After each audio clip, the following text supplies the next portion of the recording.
बोधि धर्म भारत से चीन गए। उसके पहले और बहुत बौद्ध भिक्षु चीन पहुंच गए थे। हजारों भिक्षु पहुंच गए थे।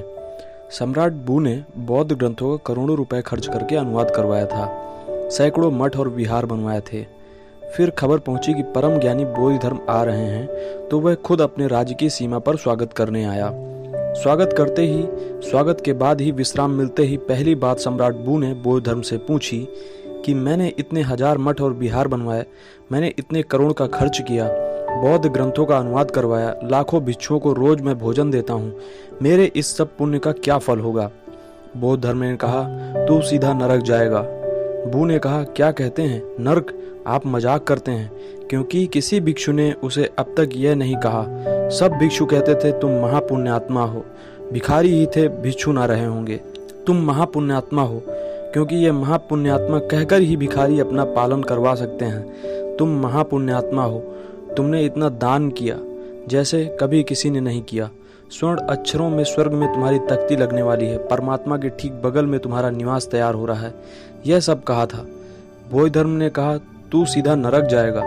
बोधि धर्म की बात बू को ना जची, किसी पुण्य कार्य करने वाले को ना जचेगी कि पुण्य भी पाप है। तो बू ने कहा कि मैं यह बात नहीं मान सकता। बोधि धर्म ने कहा, तो फिर मैं तेरे पाप के राज्य में प्रवेश करने से इनकार करता हूँ। मैं वापस जाता हूँ, तेरे राज्य की सीमा के बाहर रहूंगा। जिस दिन तुझे पता चल जाए कि पुण्य भी पाप है, उस दिन प्रवेश करूंगा। बात आई गई हो गई।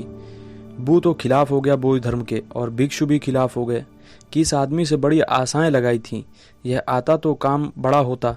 सम्राट उत्सुक था और इसने सब विकृत कर दिया। 10 साल बाद सम्राट बू अपनी मरण शैया पर पड़ा है। मौत चारों तरफ घिरने लगी, मन को भय पकड़ने लगा, और तब तक उसे बोधि धर्म की पुनः याद आई। उसे साफ दिखाई पड़ने लगा कि इतना किया पुण्य, लेकिन मौत तो ठीक वैसी आ रही है जैसे गैर पुण्य करने वालों को आती है। इतना किया पुण्य, जरा जीर्ण तो मैं वैसा ही हो गया जैसे कि पापी हो जाता है। इतना किया पुण्य, लेकिन मृत्यु में कोई शांति तो मालूम नहीं पड़ती।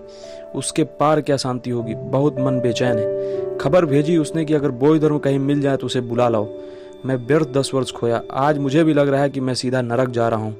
लेकिन बोधि धर्म तो मर चुका। लेकिन कब्र पर वह कह गए थे एक वाक्य लिखने को कि आज नहीं कल सम्राट बू मरते वक्त मेरा स्मरण करेगा। क्योंकि जिंदगी में धोखा देना आसान है, तब आदमी तरंग में होता है, जीने के वहम में होता है। जब मृत्यु पास आएगी तब उसे पता चलेगा, वह मेरी याद करेगा। तो कह गया था एक वाक्य मेरी कब्र पर लिख देना, सम्राट बू के लिए मेरा संदेश होगा।